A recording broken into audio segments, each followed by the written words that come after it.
Okay, so where we left off last time was we got the motor mounts fitted and the drive shaft in there and everything lined up and bolted in. So what we got coming up next is a bunch of, well, some plumbing. We got to fit we got to hook up hook up the throttle cable. We got to hook up the coolant hoses, the fuel hoses, and all that. So the way I'm going to start out, the first thing I'm going to do right now, until I get some more parts coming, is let's hook up the throttle, and so that we can control the engine speed from the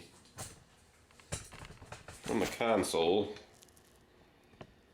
And basically, what we got there's a couple of things here. This one here is that's how the engine is shut off, but this one here is apparently the speed control. And so there's a hole right there, and there's a bell crank there. So I think that if I connect my throttle here so that it pulls it this way, I think that might work out all right. So what we got is this, and I think what we can do is get this set up on here somehow, so that that hole there in the end of that lines up with that hole there. And then, but we'll need a way to fix this to this. And I think the way it's looking is like this line will line up pretty well on this bracket here to this bracket here. So I just need a plate to go from here to here. And I got a piece of metal found laying around in the corner, like that. What is that, like three inches wide, something like that. So that can go onto here like this, and then we can mount the other end of the throttle cable onto that, and that ought to be okay. So let's get to work on that. Okay, so here's the throttle bracket setup that I came up with, and let's just give it a quick. I'll go back out to the console and we'll give it a quick demonstration of that working.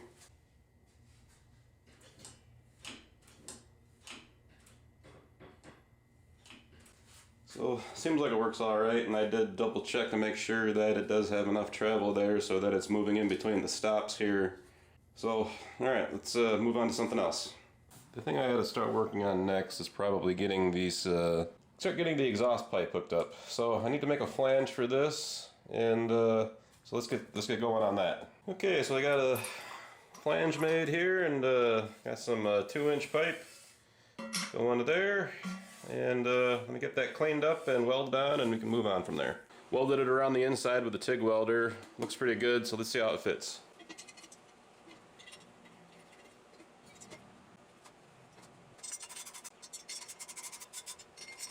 Alright, well that's basically it. The bolts are a little bit too long for this thickness of the flange, but I'll just put some couple washers under each one of them, and I think I'll be fine. Now, we just gotta go. We gotta get that connected down there, and I think this time I'm just gonna take the easy way out and run to the store and get some flex tube and an adapter, and I think that'll be that. All right, so I got it all on there. Got all the fuel lines plumbed in, the coolant lines hooked up. The other thing I did was I used an exhaust cutout for like a safety feature here, in case I had a runaway. I could take the air away from the engine by shutting this, and it's cable operated. Goes out into the console over there. And anyway, there's a cable there at the console where I can actuate this valve remotely from a safe place. And then the other thing is I connected this. It's basically just a choke cable that goes to the stop valve there, and the same thing goes out to the console where I can shut the engine off from outside the test cell. And I always think that's a good idea, to be able to shut the engine off from outside the room, regardless of what kind of engine it is. So in this case, I've got, in the event of a runaway, I got about 3 different means of I got about 4 different means of slowing it or stopping it. And the ones right there, other ones right there, the other thing I can do is if it runs away, I can flood the absorber, and that'll slow the engine down so that it isn't running at a dangerous speed. And then I can also, from outside the room, I can shut the fuel off from the electric fuel pump. And then I can also, there's a hand valve out there, a quarter turn hand valve, so I don't know how many different means of stopping this engine I've got, but it's like 4 or 5. And I believe in safety. I think safety is important when you're dealing with machines.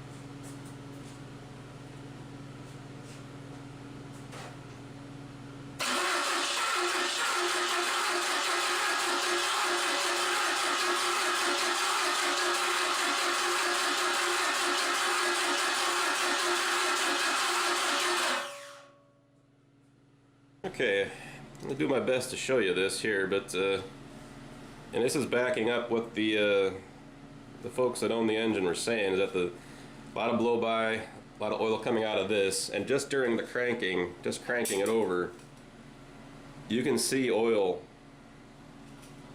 dripping out of that just from cranking it over. Just from cranking it over, so that's kind of an indication that yeah, we got something going on there.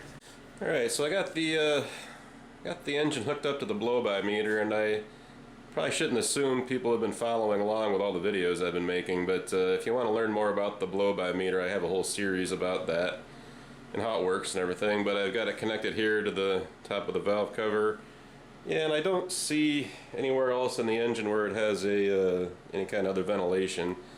There is that, but that's sealed off and capped off.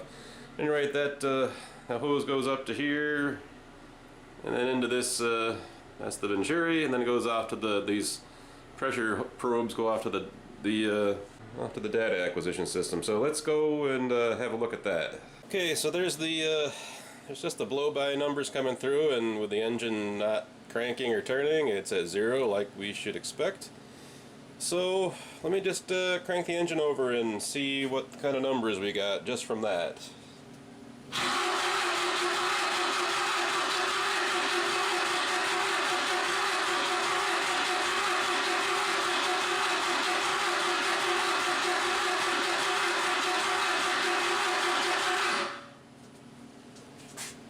Alright, so the highest number I saw was 3.7. And to kind of put that into context, that I'm not going to assume people have been watching my other videos again, but if you look at the blow-by numbers from that small block Ford 302 that I've been working on, now that did about 3.5, 3.7 CFM of blow-by at full throttle and full torque. It was like spinning 3,000 RPMs and making like 280 foot-pounds, and it was making about the same amount of blow-by as what this is doing. Now, I've said before that I want to do some more checking and testing on this blow-by thing to make sure it's actually doing what it's supposed to do, but those numbers there are, for an engine just cranking over, that seems like a lot. What do I want to do now? So anyway, the way I got it running was I applied some power to the glow plugs, and then that was enough to get it started. So I did run for a little while. So let me see if I can get it running quick for you. We can take a little walk around it and see what's going on.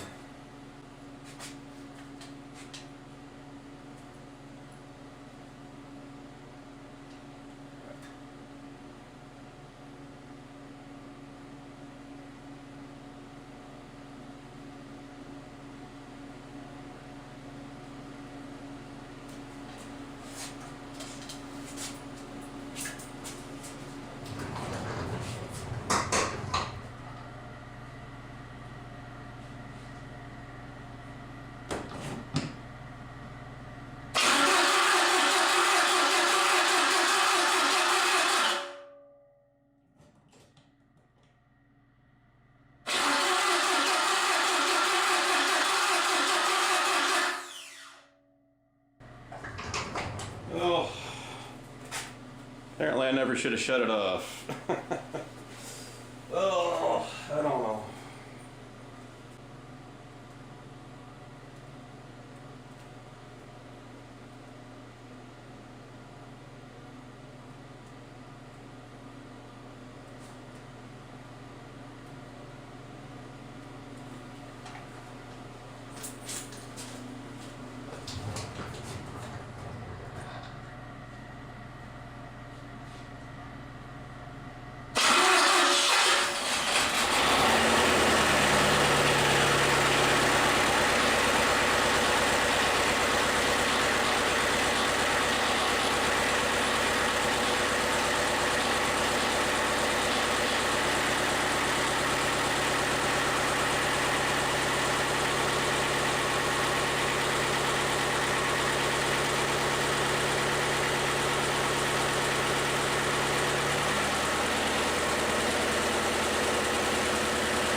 how smoky that room is.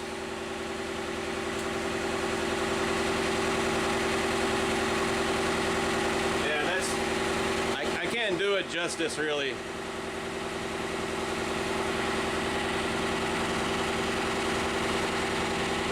I mean, you can see it there. It didn't take long for that to happen either, man. It is just blowing by out of there, something awful.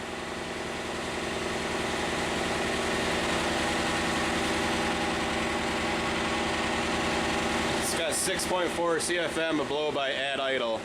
Well, with the engine running that badly, I think that's about where I'm going to call it. So the next thing to do is to get all this unhooked, get it on the engine stand, and start disassembling it, which is what we will do when I see you next time.